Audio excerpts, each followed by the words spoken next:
Hey everybody, this is Something Newsy, and I'm Dave Bohnet. And I'm Frankie, Mann. And today we are going to wade into the upcoming March presidential primary election here in California. What do you think, Frankie? Oh, I'm kind of scared. Scared? Oh, elections. This is your first election. Well, that's not why I'm scared, but that's part of it. Just the candidates. The candidates, yes. Yeah. There are a lot. This year we actually are voting on, obviously, the primary for the presidential election. Mm-hmm. There's a few other things. I think there's one prop that is on here as well. But then, of course, there's a Senate race for California. There's also a couple different, actually not a couple, I think it's just the one prop one that's going on.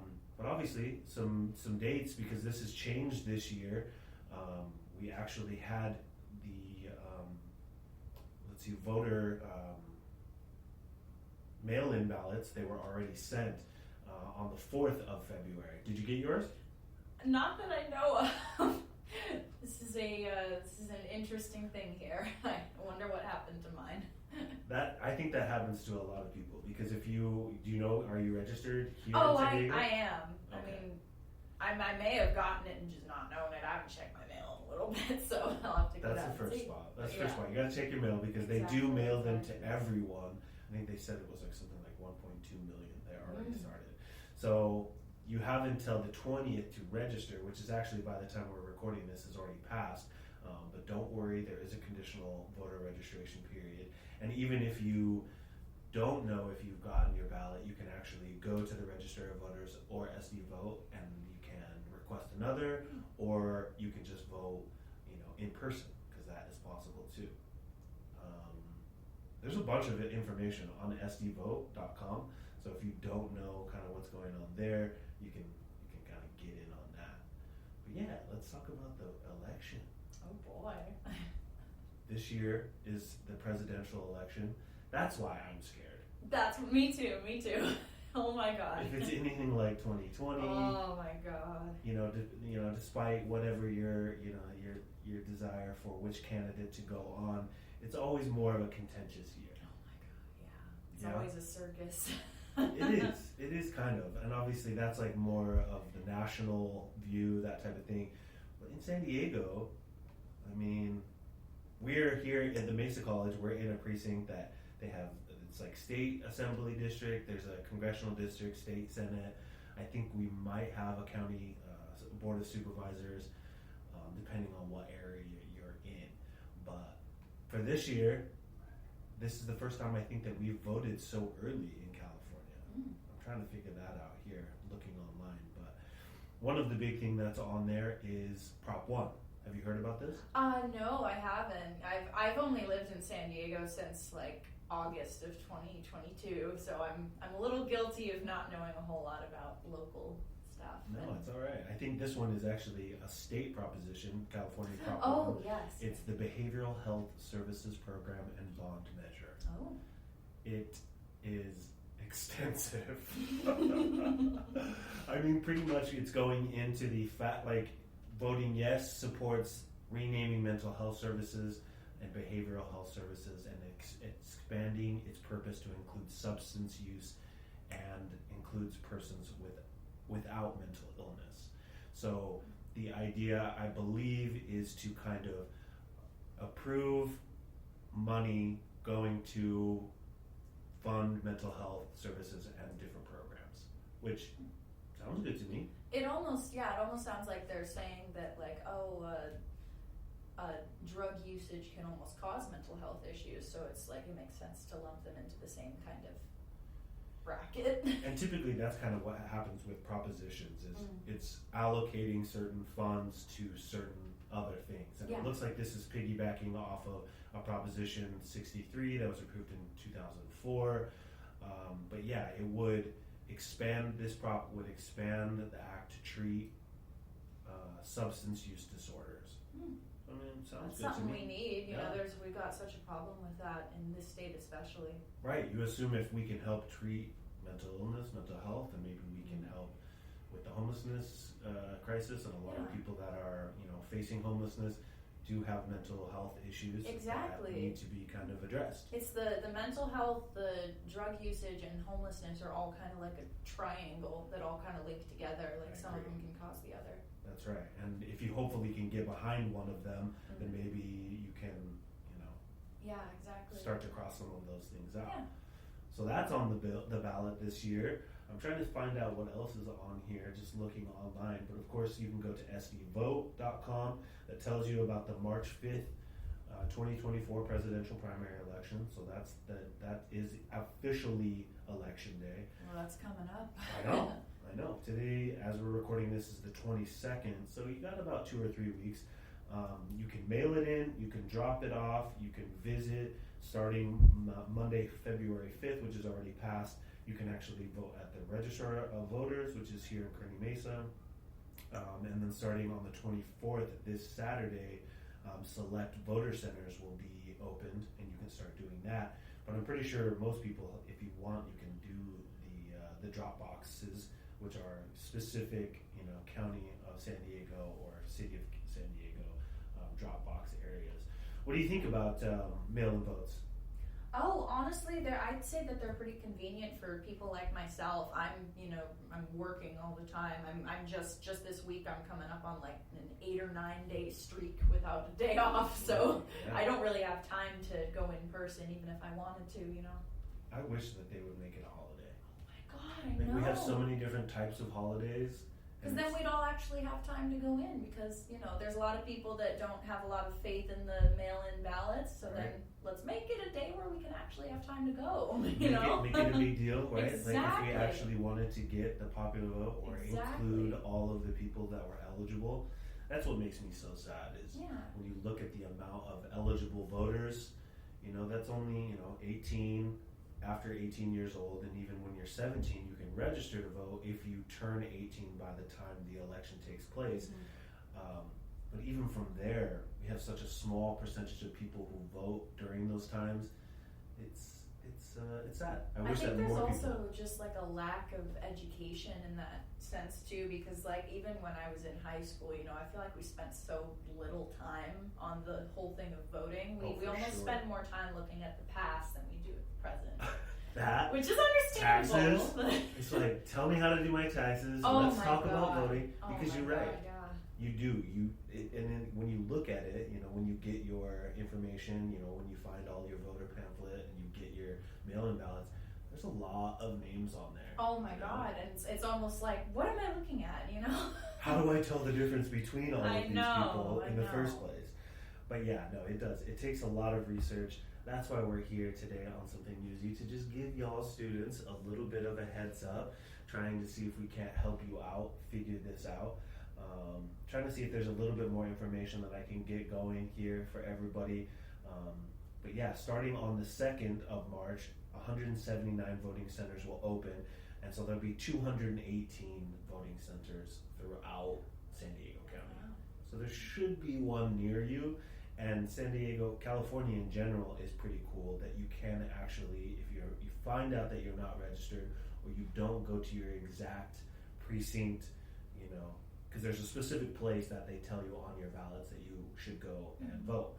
But in California, if you go to one outside of your precinct, you can do what is called a provisional ballot, and I hope I'm getting that right, which is you can fill out a ballot at that point, and then they send it to the Register of Voters, and then they verify your address, they verify you're a county resident, and then they count your ballot at that point. But they wouldn't turn you away, which that's great. I'm originally from Utah, and if you don't have specific ID, and if you are trying to vote on the day of, you actually cannot vote. Not wild? Yeah, it's almost like they're trying to get us not to half the time. I didn't say it, but I think I think that is exactly right. Conspiracies. It's very sad. It's very sad. Like, well, let's get people to vote if you are eligible and you're a resident or a citizen. Exactly. Let's get you in to vote, because I think that's super important. There should be the least amount of barriers possible. Yeah. It's such an important thing. Yeah. Well, and you may notice too that when you're voting for the presidential primaries, depending on the political party, you actually get different types of ballots. Oh, did you know about this? Oh, yeah, depending on who you register with. Right. Such. So it's funny because when I first moved to California now 10 or so years ago, I wanted to register as an independent just because I wanted to kind of get both ballots. I thought at that point that you could do that. So I actually registered to vote as an American Independent Party, which is pretty much like the opposite of the Green Party. It's ultra conservative, right wing, from what I remember, right, leaning independent party, not the actual independent. I know, it's not so really misleading. A party. So they sent me a bunch of stuff, which was like a bunch of airplanes and like patriotic things. Oh, yeah. And I remember when I finally went in to vote, they're like, "You're not registered to vote as a Democrat. You're registered as American Independent." And I thought, wait, what? That's not what I signed up for. That's my bad. My bad. They should almost give you like an all of the above option. Like, show me all the everything.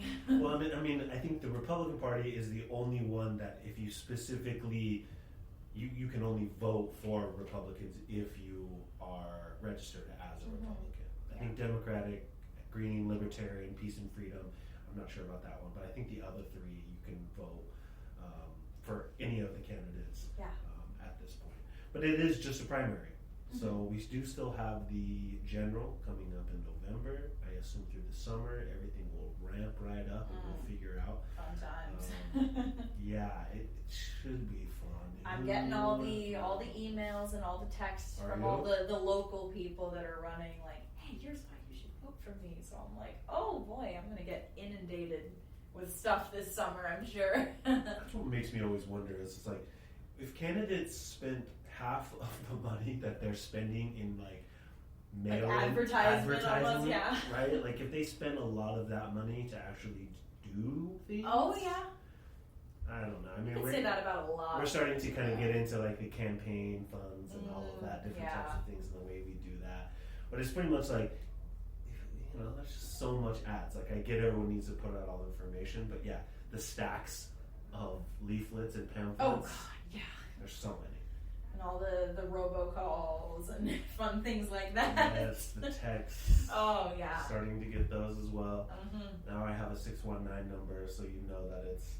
I'm still a 916 because I'm from like kind of by Sacramento, so I think I'm spared from a lot of it because I'm a 916, thankfully. You're lucky. But this year too, actually, we're doing the California State Senator. Have you seen any of the? They've had a couple of debates on TV. Oh God, I don't even have cable. I don't see these things. It's okay. You can get them on YouTube. I'm pretty sure. Oh yeah. Each of I think Fox did one. Cron did one, which is San Francisco. They just had one, just barely. But I think the way that we vote for these two is it's actually you pick the top two, and then the top two move on. So as of now, there's 4. Katie Porter. She's a U.S. representative from Irvine. Adam Schiff, he's from Los Angeles. I think a lot of people know him from his work in the Senate.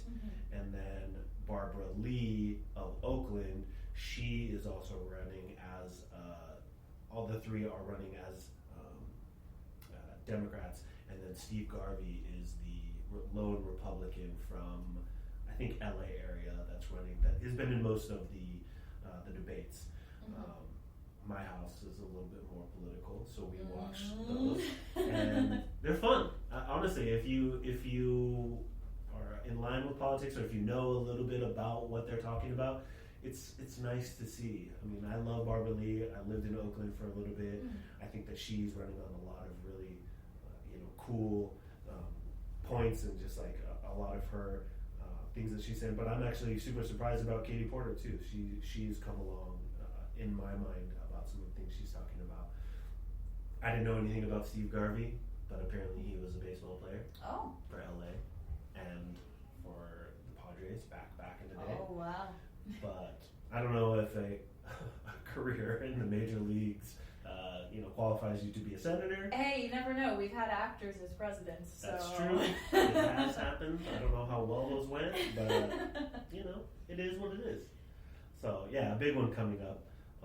Well, maybe watching those debates might be a good place to start for people who want to learn. Like myself, I would like to learn more about like Californian things in general, because like I said, I'm guilty of caring more about like national stuff than like local and state issues, because I just, I've lived half my life in Washington State, so I don't know absolutely everything because I haven't lived here as long as probably most people have. So there is a lot that I'd like to learn about in that sense. And California is different.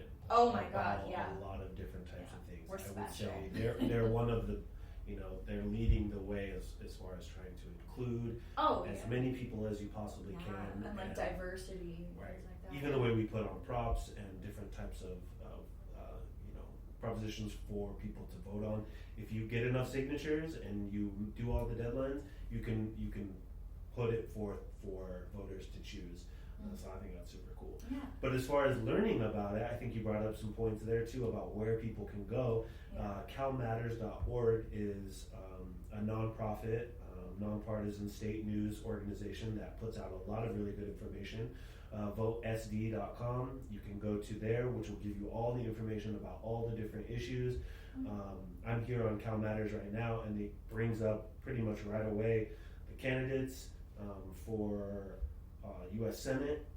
It tells you all sorts of ridiculous stuff, like all of their different issues, who contributes to their campaigns. Well, that's really valuable information. Like, I really need a place personally where I can go to just look at, who's running, what do they stand for, and if there's props, like what's going on with those, what changes with that in state, I just want to know those kinds of things. And they'll do the pros and cons. I need something like that. So they kind of give you a little perspective, because obviously when you start reading things, you're thinking, oh, of course this will be good, but then when you start reading, you gotta get all the sides, information, you're like, ooh, maybe it could be done better. I think that's always what I've noticed with props that I end up not supporting is that, in theory, I like this idea, but we're not going far enough. Yeah. Or there's certain issues that maybe we can just tweak just a little that I think would be better. And it can be hard to find that kind of like non-biased source, because I feel like a lot of times when you're reading about like a prop or something, it's only telling you one side. Right. So you want to find. There's your mail-in ballot, or there's your mail-in type thing. Exactly. Excuse me. What the heck are they? The leaflets that we get filling our mailbox. Yeah, exactly. So yeah, Cal Matters is another good one. You can obviously go to any of your registrar of voters depending on what area and city you are. If you haven't gotten your ballots, check back in with SD Vote to make sure that you're actually registered. Oh yeah. You can get all that information. You need to track down your mail-in ballot. I do. Gotta add that to the to-do list. And the other thing too is people kind of get in this thing, oh, if I have a mail-in ballot and I go to vote, what will happen? Anytime you put in a vote or you go to vote, whatever other ballots are out there in the world will not be valid. So don't worry about that, everyone. It's going to be fine. Election years are a little tense, but I think we're going to be all right. I believe in us. Just vote. It's cool. Yes, it's good for just vote. All right. Well, this is Something Newsy from the Mesa Press. I'm Bohnet. And I'm Frankie Mann. Signing off. Thanks so much.